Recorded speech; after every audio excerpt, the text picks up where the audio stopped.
ਸਤਿ ਸ਼੍ਰੀ ਅਕਾਲ ਦੋਸਤੋ, ਇਸ ਖਾਸ ਵਿਸ਼ਲੇਸ਼ਣ ਵਿੱਚ ਤੁਹਾਡਾ ਬਹੁਤ-ਬਹੁਤ ਸਵਾਗਤ ਹੈ।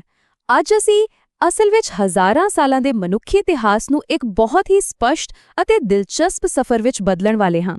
ਇਹ ਇੱਕ ਅਜਿਹਾ ਸਫ਼ਰ ਹੈ ਜੋ ਸਾਮਰਾਜਾਂ ਦੇ ਉੱਠਣ ਅਤੇ ਡਿੱਗਣ ਦੇ ਉਸ ਨਿਰੰਤਰ ਚੱਕਰ ਨੂੰ ਟਰੈਕ ਕਰਦਾ ਹੈ ਜਿਸ ਨੇ ਸਾਡੀ ਅੱਜ ਦੀ ਦੁਨੀਆ ਦਾ ਨਿਰਮਾਣ ਕੀਤਾ ਹੈ। ਤਾਂ ਫਿਰ ਬਿਨਾਂ ਕਿਸੇ ਦੇਰੀ ਦੇ ਆਓ ਇਸ ਗੁੰਝਲਦਾਰ ਇਤਿਹਾਸ ਨੂੰ ਮਿਲ ਕੇ ਡੀਕੋਡ ਕਰੀਏ। ਸ਼ੁਰੂ ਕਰਨ ਤੋਂ ਪਹਿਲਾਂ ਆਓ ਜਲਦੀ ਨਾਲ ਅੱਜ ਦੇ ਏਜੰਡੇ ਤੇ ਨਜ਼ਰ ਮਾਰ ਲੈਂਦੇ ਹਾਂ ਕਿ ਅਸੀਂ ਕਿਹੜੇ-ਕਿਹੜੇ ਪੜਾਵਾਂ ਵਿੱਚੋਂ ਲੰਘਾਂਗੇ।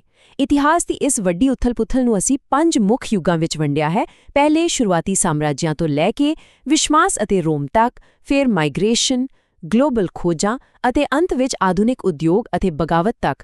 ਬਸ ਇਹੀ ਸਾਡਾ ਅੱਜ ਦਾ ਰੂਟ ਮੈਪ ਹੈ। ਤਾਂ ਪਹਿਲਾ ਪੜਾਅ ਹੈ ਸ਼ੁਰੂਆਤੀ ਸਾਮਰਾਜ, ਮਤਲਬ ਪਹਿਲੇ ਸ਼ਹਿਰ, ਲਿਖਤਾਂ ਅਤੇ ਕਾਨੂੰਨ। ਜ਼ਰਾ ਸੋਚ ਕੇ ਦੇਖੋ, ਇਨਸਾਨ ਨੇ ਇਰਾਕ ਅਤੇ ਸਿੰਧੂ ਘਾਟੀ ਦੀਆਂ ਅਲੱਗ-ਥਲੱਗ ਨਦੀਆਂ ਦੇ ਕਿਨਾਰਿਆਂ ਤੋਂ ਨਿਕਲ ਕੇ ਇੱਕ ਬਹੁਤ ਵੱਡੀ ਛਾਲ ਮਾਰੀ। ਇੱਥੇ ਪਹਿਲੀ ਵਾਰ ਗੁੰਝਲਦਾਰ ਕਾਨੂੰਨਾਂ ਵਾਲੇ ਸੰਗਠਿਤ ਸ਼ਹਿਰ ਬਣਨੇ ਸ਼ੁਰੂ ਹੋਏ ਅਤੇ ਲਿਖਣ ਦੀ ਕਲਾ ਸ਼ੁਰੂ ਹੋਈ। ਇਹ ਸਹੀ ਮਾਇਨਿਆਂ ਵਿੱਚ ਮਨੁੱਖੀ ਸੱਭਿਅਤਾ ਦਾ ਪਹਿਲਾ ਵੱਡਾ ਕਦਮ ਸੀ। ਹੁਣ ਜੇ ਤੁਹਾਨੂੰ ਲੱਗਦਾ ਹੈ ਕਿ ਪੁਰਾਣੇ ਰਾਜੇ ਲੋਕਾਂ ਦੀ ਭਲਾਈ ਲਈ ਕੰਮ ਕਰਦੇ ਸੀ, ਤਾਂ ਇਤਿਹਾਸ ਦੀ ਇੱਕ ਕੌੜੀ ਸੱਚਾਈ ਸੁਣੋ। ਪਹਿਲੇ ਸਾਮਰਾਜ ਦੇ ਨਿਰਮਾਤਾ ਸਰਗੋਨ ਦਾ ਇਹ ਬਿਆਨ ਬਿਲਕੁਲ ਸਪਸ਼ਟ ਕਰ ਦਿੰਦਾ ਹੈ ਕਿ ਪ੍ਰਾਚੀਨ ਸਮੇਂ ਵਿੱਚ ਸਾਮਰਾਜ ਦਾ ਵਿਸਤਾਰ ਕਿਸੇ ਲੋਕ ਭਲਾਈ ਲਈ ਨਹੀਂ, ਸਗੋਂ ਪੂਰੀ ਤਰ੍ਹਾਂ ਲਾਲਚ, ਤਾਕਤ ਅਤੇ ਹੰਕਾਰ ਦੁਆਰਾ ਪ੍ਰੇਰਿਤ ਸੀ। ਬਿਲਕੁਲ ਸਿੱਧੀ ਅਤੇ ਖਰੀ ਗੱਲ। ਪਰ ਇਸੇ ਦੌਰਾਨ ਇੱਕ ਕਮਾਲ ਦੀ ਕਾਢ ਵੀ ਹੋਈ। ਅੱਜ ਤੋਂ ਕਰੀਬ 3,500 ਸਾਲ ਪਹਿਲਾਂ ਫੋਨੀਸ਼ੀਅਨਾਂ ਨੇ ਵਿਸ਼ਵਵਿਆਪੀ ਸੰਚਾਰ ਵਿੱਚ ਇੱਕ ਅਸਲੀ ਕ੍ਰਾਂਤੀ ਲਿਆਂਦੀ। ਉਨ੍ਹਾਂ ਨੇ ਇੱਕ ਧੁਨੀਆਤਮਕ ਵਰਣਮਾਲਾ ਬਣਾਈ। ਉਨ੍ਹਾਂ ਨੇ ਕੀ ਕੀਤਾ? ਬਲਦ ਲਈ ਆਲਿਪ ਸ਼ਬਦ ਤੋਂ ਆ ਦੀ ਆਵਾਜ਼ ਲਈ, ਘਰ ਲਈ ਬੇਟ ਤੋਂ ਬ ਦੀ ਆਵਾਜ਼ ਲਈ ਅਤੇ ਇਹਨਾਂ ਨੂੰ ਜੋੜ ਕੇ ਬਣਾਇਆ ਆਬ, ਜਿਸ ਦਾ ਅਰਥ ਹੈ ਪਿਤਾ। ਇਹ ਇੱਕ ਐਸਾ ਸ਼ਾਨਦਾਰ ਆਈਡੀਆ ਸੀ ਜਿਸ ਦੀ ਬਾਅਦ ਵਿੱਚ ਪੂਰੀ ਦੁਨੀਆ ਨੇ ਨਕਲ ਕੀਤੀ। ਹੁਣ ਅੱਗੇ ਵਧਦੇ ਹਾਂ ਆਪਣੇ ਦੂਜੇ ਪੜਾਅ ਵੱਲ, ਵਿਸ਼ਵਾਸ, ਫਲਸਫਾ ਅਤੇ ਰੋਮ। ਇੱਥੇ ਆ ਕੇ ਸਮਾਂ ਬਦਲਿਆ। ਵੱਡੇ ਖੇਤਰੀ ਸਾਮਰਾਜ ਟੁੱਟਣ ਲੱਗੇ ਅਤੇ ਉਹਨਾਂ ਦੀ ਜਗ੍ਹਾ ਲਈ ਨਵੇਂ ਪ੍ਰਭਾਵਸ਼ਾਲੀ ਫਲਸਫਿਆਂ, ਮਹਾਨ ਵਿਚਾਰਾਂ ਅਤੇ ਬਿਲਕੁਲ ਨਵੀਆਂ ਵਿਸ਼ਵ ਮਹਾਸ਼ਕਤੀਆਂ ਨੇ। ਇਹ ਦੌਰ ਨਾ ਅਸਲ ਵਿੱਚ ਇੱਕ ਫਾਸਟ ਫਾਰਵਰਡ ਫਿਲਮ ਵਾਂਗ ਸੀ। ਜ਼ਰਾ ਇਸ ਟਾਈਮਲਾਈਨ ਤੇ ਗੌਰ ਕਰੋ। ਇੱਕ ਪਾਸੇ ਸਿਧਾਰਥ ਗੌਤਮ ਭਿਕਸ਼ੂ ਬਣ ਰਹੇ ਹਨ, ਕਨਫਿਊਸ਼ੀਅਸ ਚੀਨ ਵਿੱਚ ਸੁਸ਼ਾਸਨ ਸਿਖਾ ਰਹੇ ਹਨ, ਔਰ ਠੀਕ ਉਸੇ ਸਮੇਂ ਯੂਨਾਨੀ ਲੋਕ ਲੋਕਤੰਤਰ ਦੀ ਕਾਟ ਕੱਢ ਰਹੇ ਹਨ, ਔਰ ਸਿਕੰਦਰ ਮਹਾਨ ਦੁਨੀਆ ਜਿੱਤਣ ਨਿਕਲਿਆ ਹੋਇਆ ਹੈ। ਇਹ ਵਿਚਾਰਾਂ ਅਤੇ ਤਾਕਤ ਦਾ ਇੱਕ ਬਹੁਤ ਹੀ ਜ਼ਬਰਦਸਤ ਅਤੇ ਤੇਜ਼ ਸੰਗਮ ਸੀ। ਪਰ ਇੱਕ ਬੜਾ ਪੁਰਾਣਾ ਨਿਯਮ ਹੈ, ਜਦੋਂ ਵੀ ਕੋਈ ਵੱਡਾ ਵਿਜੇਤਾ ਦੁਨੀਆ ਤੋਂ ਜਾਂਦਾ ਹੈ ਤਾਂ ਪਿੱਛੇ ਇੱਕ ਬਹੁਤ ਵੱਡਾ ਸੱਤਾ ਦਾ ਖਲਾ ਛੱਡ ਜਾਂਦਾ ਹੈ। ਸਿਕੰਦਰ ਮਹਾਨ ਦੀ ਮੌਤ ਤੋਂ ਬਾਅਦ ਵੀ ਇਹੀ ਹੋਇਆ।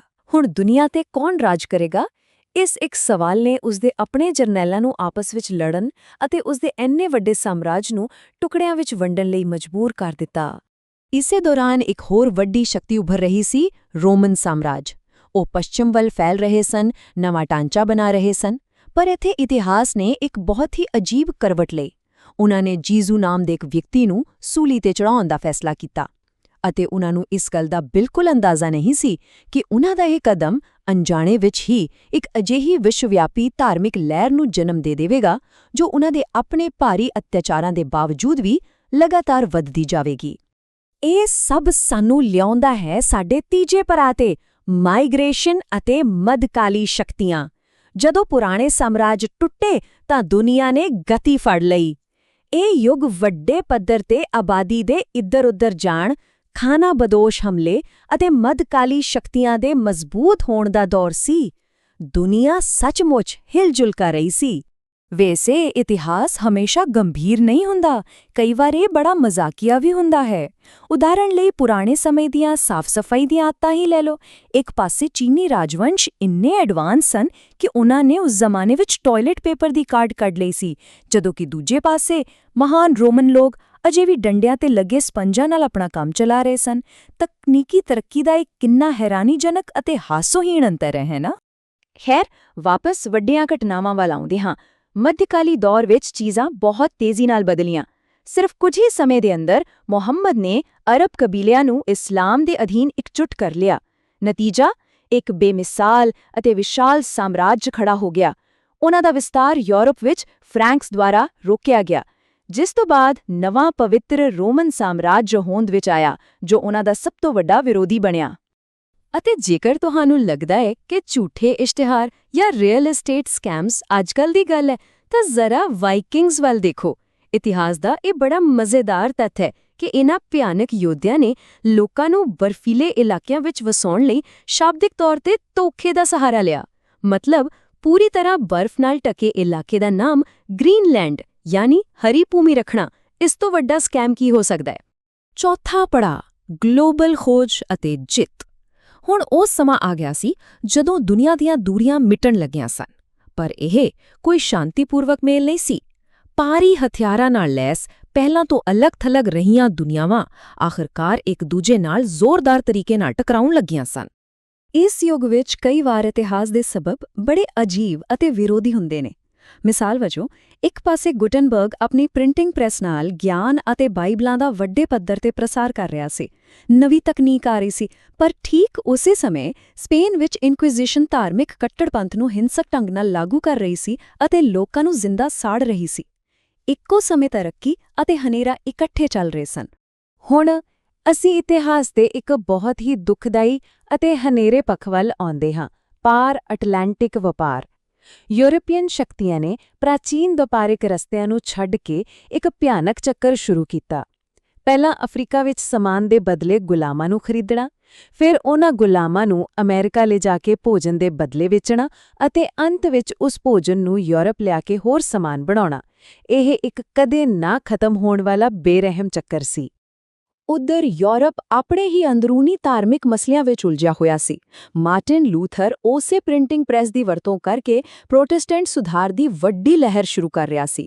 ਪਰ ਦੂਜੇ ਪਾਸੇ ਰਾਜਾ ਹੈਨਰੀ 8ਵਾਂ, ਉਸ ਨੇ ਸਿਰਫ ਆਪਣੀਆਂ ਪਤਨੀਆਂ ਨੂੰ ਕਾਨੂੰਨੀ ਤੌਰ ਤੇ ਤਲਾਕ ਦੇਣ ਲਈ ਪੂਰੇ ਇੰਗਲੈਂਡ ਦਾ ਹੀ ਧਰਮ ਬਦਲ ਕੇ ਪ੍ਰੋਟੈਸਟੈਂਟ ਕਰ ਦਿੱਤਾ। ਇਹਨਾਂ ਘਟਨਾਵਾਂ ਨੇ ਯੂਰਪ ਦਾ ਸੱਭਿਆਚਾਰ ਬਦਲਿਆ ਅਤੇ ਉਹਨਾਂ ਦੀ ਜਲ ਸੈਨਾ ਨੂੰ ਮਜ਼ਬੂਤ ਹੋਣ ਦਾ ਮੌਕਾ ਦਿੱਤਾ। ਆਖਿਰਕਾਰ ਅਸੀਂ ਪਹੁੰਚ ਗਏ ਹਾਂ ਸਾਡੇ ਪੰਜਵੇਂ ਅਤੇ ਆਖਰੀ ਪੜਾਅ ਤੇ, ਉਦਯੋਗ, ਬਗਾਵਤ ਅਤੇ ਸਾਮਰਾਜ। ਇੱਥੇ ਆ ਕੇ ਇਤਿਹਾਸ ਦੀ ਰਫ਼ਤਾਰ ਨੇ ਅਸਲ ਵਿੱਚ ਟੌਪ ਗੀਅਰ ਫੜ ਲਿਆ। ਇਹ ਦੌਰ ਪਾਫ ਵਾਲੇ ਇੰਜਨਾਂ, ਵੱਡੀਆਂ ਕ੍ਰਾਂਤੀਆਂ ਅਤੇ ਪੂਰੀ ਦੁਨੀਆ ਤੇ ਕਬਜ਼ਾ ਕਰਨ ਦੀ ਬਸਤੀਵਾਦੀ ਦੌੜ ਬਾਰੇ ਹੈ। ਦੇਖੋ, ਲਗਾਤਾਰ ਨਵੇਂ ਸਾਮਰਾਜ ਬਣਾਉਣਾ ਕੋਈ ਸਸਤਾ ਕੰਮ ਨਹੀਂ ਹੈ। ਇਸ ਆਰਥਿਕ ਬੋਝ ਨੇ ਇੱਕ ਕਮਾਲ ਦਾ ਡੋਮਿਨੋ ਇਫੈਕਟ ਸ਼ੁਰੂ ਕੀਤਾ। ਬ੍ਰਿਟੇਨ ਨੇ ਆਪਣੇ ਖਰਚੇ ਪੂਰੇ ਕਰਨ ਲਈ ਅਮਰੀਕੀਆਂ ਤੇ ਟੈਕਸ ਲਗਾਇਆ। ਨਤੀਜਾ ਅਮਰੀਕੀ ਕ੍ਰਾਂਤੀ।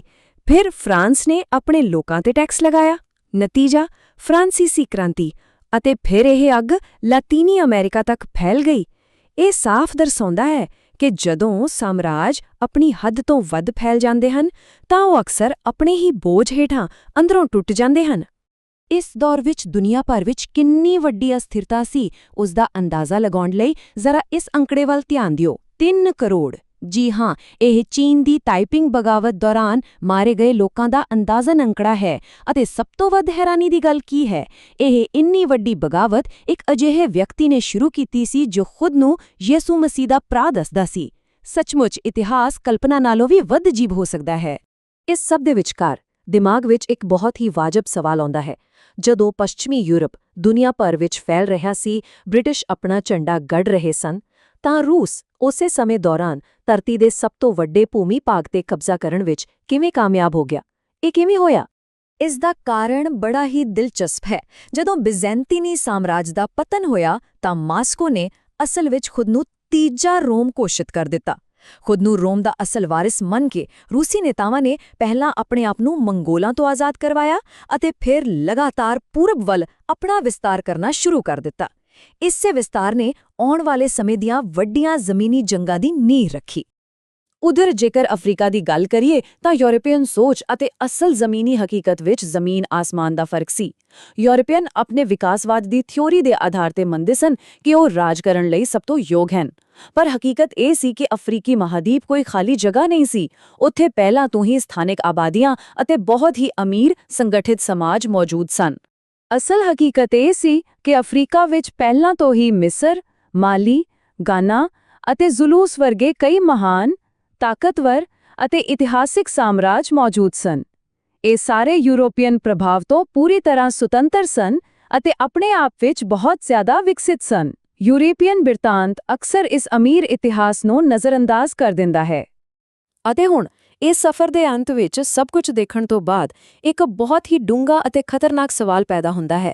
ਆਟੋਮਨ ਸਾਮਰਾਜ ਡਿੱਗ ਰਿਹਾ ਸੀ ਅਤੇ ਦੂਜੇ ਪਾਸੇ ਹਵਾਈ ਜਹਾਜ਼ਾਂ ਅਤੇ ਪਣਡੁੱਬੀਆਂ ਨਾਲ ਲੈਸ ਆਧੁਨਿਕ ਮਹਾਸ਼ਕਤੀਆਂ ਤੇਜ਼ੀ ਨਾਲ ਫੈਲ ਰਹੀਆਂ ਸਨ। ਤਾਂ ਸੋਚੋ, ਜਦੋਂ ਇਸ ਦੁਨੀਆ ਵਿੱਚ ਜਿੱਤਣ ਲਈ ਕੋਈ ਨਵੀਂ ਜਗ੍ਹਾ ਹੀ ਨਾ ਬਚੇ ਤਾਂ ਇਹਨਾਂ ਤਾਕਤਵਰ ਮਹਾਸ਼ਕਤੀਆਂ ਦੀ ਆਪਸੀ ਟੱਕਰ ਦਾ ਕੀ ਨਤੀਜਾ ਹੋਵੇਗਾ? ਇਹੀ ਉਹ ਸਵਾਲ ਹੈ ਜਿਸ ਨੇ ਸਾਡੇ ਆਧੁਨਿਕ ਇਤਿਹਾਸ ਨੂੰ ਸਭ ਤੋਂ ਵੱਧ ਪ੍ਰਭਾਵਿਤ ਕੀਤਾ ਹੈ। ਅੱਜ ਦੇ ਇਸ ਵਿਸ਼ਲੇਸ਼ਣ ਵਿੱਚ ਸਾਡੇ ਨਾਲ ਜੁੜਨ ਲਈ ਤੁਹਾਡਾ ਧੰਨਵਾਦ।